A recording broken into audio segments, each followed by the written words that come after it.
Saglit lang. Kahit saglit lang makinig ka. Kasi ayokong maramdaman mo yung pakiramdam kung nasan ako ngayon. Ang daming nagtatanong, bakit masakit magmahal? Ang totoo niyan, masarap naman talagang magmahal. Ang mali lang natin ay yung paraan kung paano tayo nagmamahal. Kaya kung darating yung oras na magmamahal ka, makinig ka, parang awa mo na. Huwag mong kalimutang magtira ng para sa'yo. Kung darating yung oras na magmamahal ka, siguraduhin mo na wala kang gagawin na pagbabago para lang matanggap ka ng taong gusto mong mahalin ka.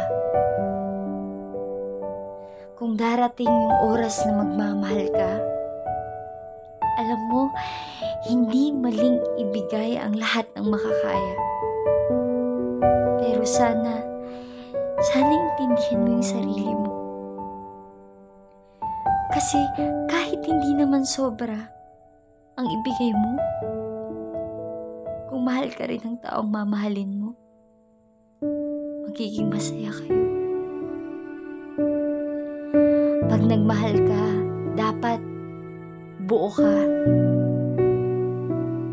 Pag nagmahal ka, huwag mong iasa lahat ng kasiyahan mo sa kanya. Para kapag dumating yung oras na bigla siyang umalis, alam mo pa rin kung paano maging masaya. Huwag mong walain yung kamay, paa, tenga, bibig mo at mata. Dahil lang kampante ka na may gagalaw para sa'yo dahil nandyan siya.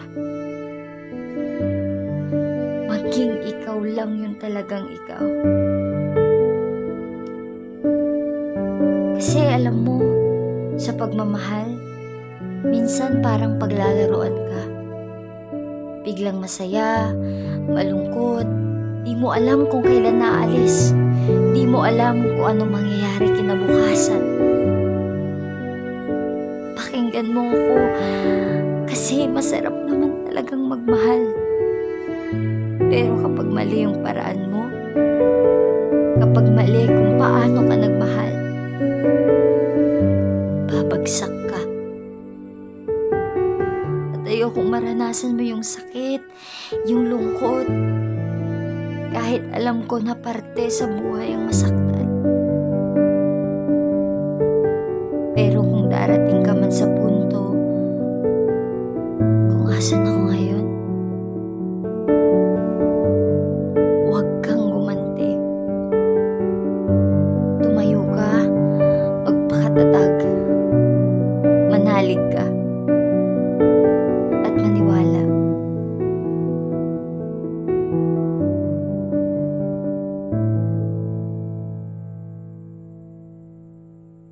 Na may magandang planong naghihintay para sa'yo.